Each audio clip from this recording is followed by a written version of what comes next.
சமீபத்தில ஒரு நியூராலஜிஸ்ட் கேட்டாரு. "என்ன பண்றீங்க?" அப்படின்னு கேட்கும்பொழுது, கவுன்சிலிங், சைக்காலஜிக்கல் கவுன்சிலிங்ன்னு சொன்னேன்.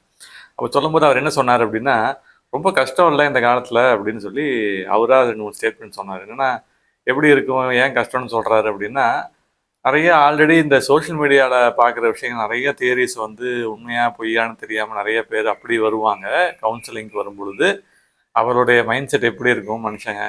அவங்க இதனால தான், அதனால தான்னு அவங்க ஏதோ ஒண்ணு நெனச்சுட்டு வருவாங்க இல்லையா? அந்த தியரீஸ வந்து முதல்ல அவரு சொன்னதுல, நீங்க டிஸ்ஆர்ம் பண்ணி அந்த வார்த்தைய யூஸ் பண்ணேன். டிஸ்ஆர்ம் பண்ணி அத வந்து செயலிழக்க செய்துவிட்டு, உண்மையான ஃபேக்ட் என்னவோ அத சொல்லி அவங்களோட டீல் பண்ணணும். அவங்ககிட்ட வந்து அந்த எக்ஸ்ப்ளைன் பண்ணி அந்த விஷயத்த ப்ராசஸ் பண்ணணும் அப்படின்றது, அதத்தான் அவரு அவ்வளோ கஷ்டம் இல்ல அப்படின்னு சொல்லி அது 3 ஸ்டேட்மெண்ட்ஸ்ல சொன்னாரு.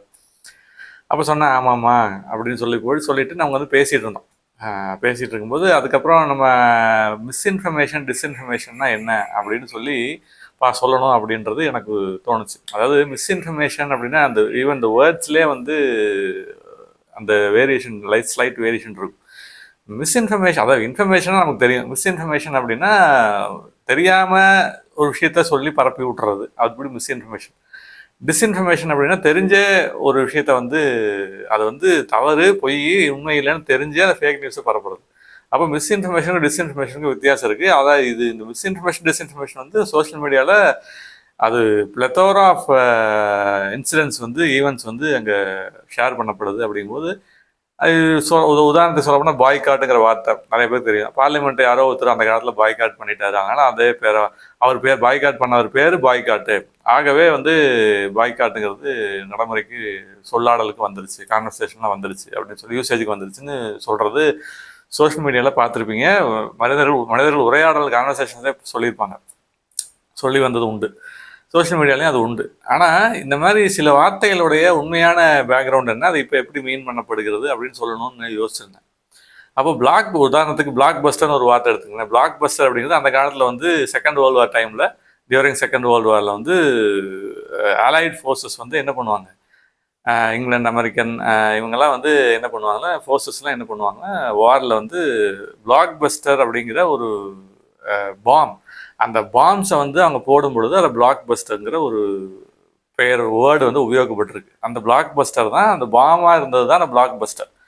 அப்போது அந்த பிளாக்ஸை வந்து பஸ்ட் அவுட் பண்ணும். அதாவது பியூஆர்எஸ்டி வந்து பர்ஸ்ட் அவுட். இது வந்து பஸ்டிங்கும் போது பிரேக்கிங் அல்லது எக்ஸ்ப்ளோடிங், பிளாக் பஸ்டர் அப்படிங்கிறது அந்த வார் ஜோனில் வந்து வெப்பன்ஸுக்கு யூஸ் பண்ண, பாம்ஸ்க்கு யூஸ் பண்ண பேர் பிளாக் பஸ்டர். அது வந்து எப்படி இப்போ சினிமாவுக்கு, மூவிஸ்க்கெல்லாம் யூஸ் பண்ணுறாங்க, புக்ஸ்க்கிட்ட யூஸ் பண்ணுறாங்க அப்படின்னா, பிளாக் பஸ்டர் மூவி அப்படின்னு யூஸ் பண்ணுறதா அப்படி ஆயிடுச்சு அப்படின்னு நம்ம பார்க்குறோம் இல்லையா?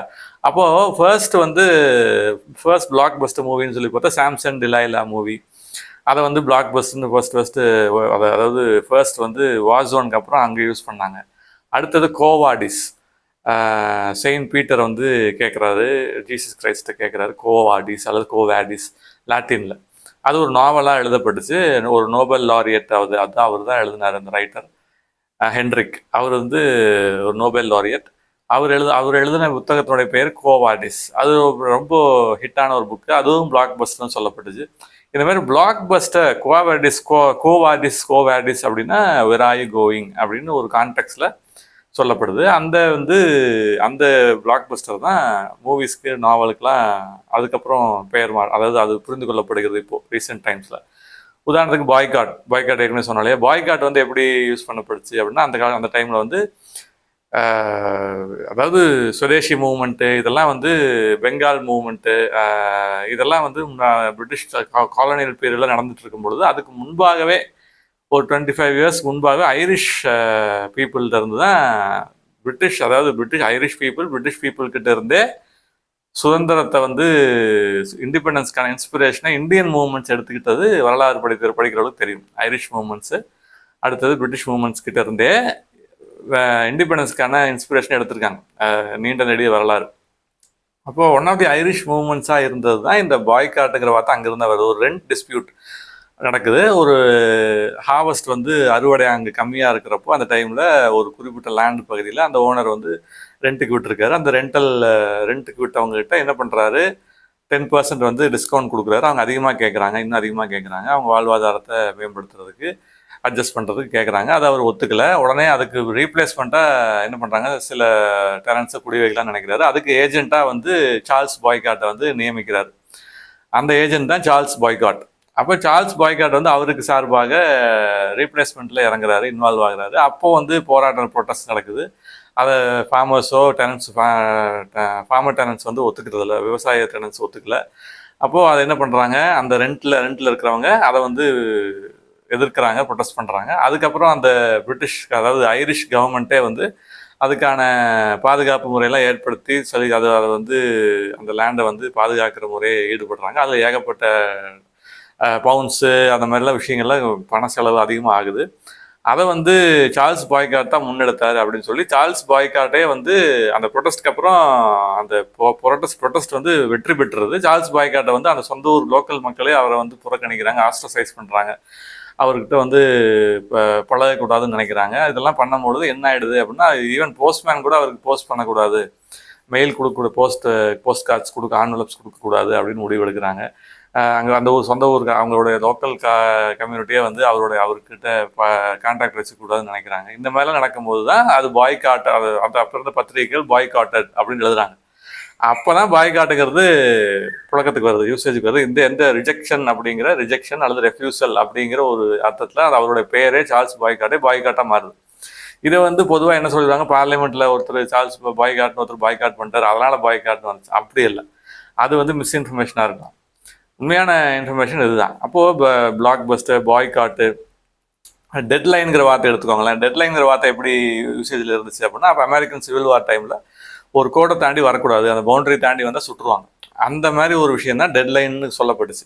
இப்போ வந்து அது என்ன பண்ணாங்க, டார்கெட்டு, ஒரு பிஸ்னஸ் டார்கெட், அஃபிஷியல் டார்கெட்டு எல்லாத்துக்குமே யூஸ் பண்ணுற மாதிரியான டெட்லைன், இதுதான் ஸ்டிப்புலேட்டட் டைம்ங்கிற சொல்கிற மாதிரி அது உருமாறிடுச்சு, வேர்டு மீனிங் மாறிடுச்சு இல்லையா டெட்லைனுக்கு. அதுக்கப்புறம் என்ன ஆயிடுச்சு, சொல்லப்போனால் பிளாக் பஸ்டர், இது சொன்னோம், பாய்காட் சொன்னோம், டெட்லைனு, அதாவது சைட் பர்ன்ஸ்னு ஒரு இது இருக்குது, நம்முடைய சிகை அலங்காரம் மாதிரியான ஒரு ஹேர் ஸ்டைல் விஷயம் மாதிரியான ஒரு ஃபேஷியல் ஹேர் ஸ்டைல்னு சொல்லுவோம்.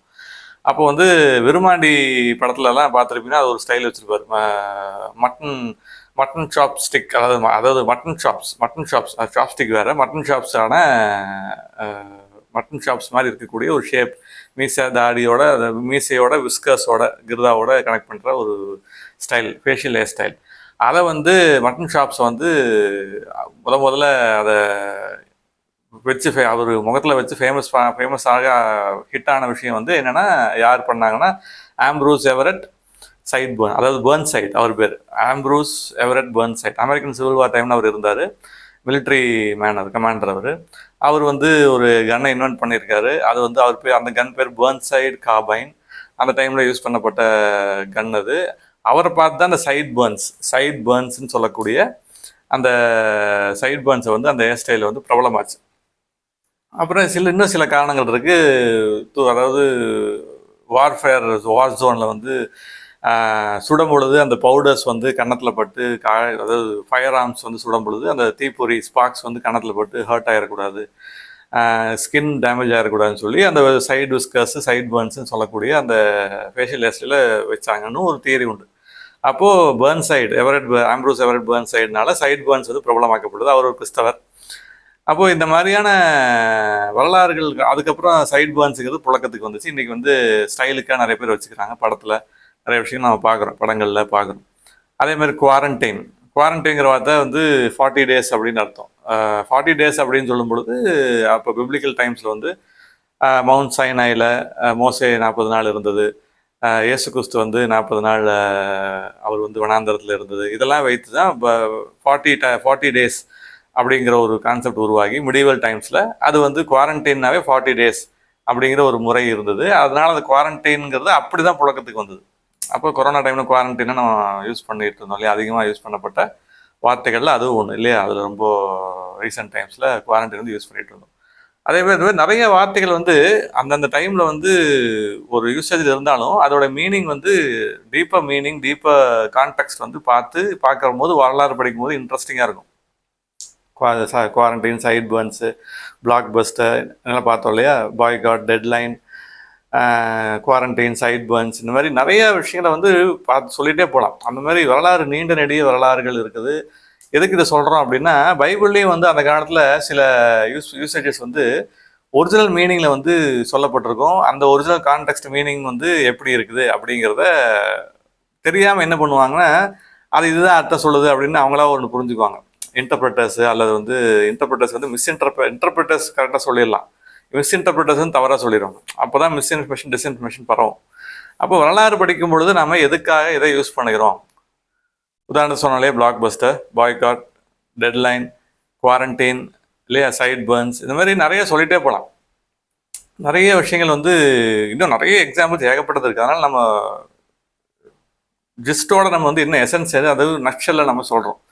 அதனால் மிஸ்இன்ஃபர்மேஷன், டிஸ்இன்ஃபர்மேஷன் நிறைய பரவி கிடக்கிற காலகட்டங்களில் நம்ம என்ன பண்ணணும்? ரொம்ப ஜாக்கிரதையாக, ரொம்ப கேர்ஃபுல் ஸ்டடி, டீப்பர் ஸ்டடி பண்ணும்பொழுது தான் அதுக்கான சுவாரஸ்யமான தகவல்கள், information, right information, correct information, சரியான தகவல்கள் நமக்கு வந்து தொடர்ந்து கிடைக்கும். அதனால் அதுக்கான உழைப்பு, எஃபர்ட்ஸ் வந்து தொடர்ந்து செஞ்சுட்டே இருக்கணும்.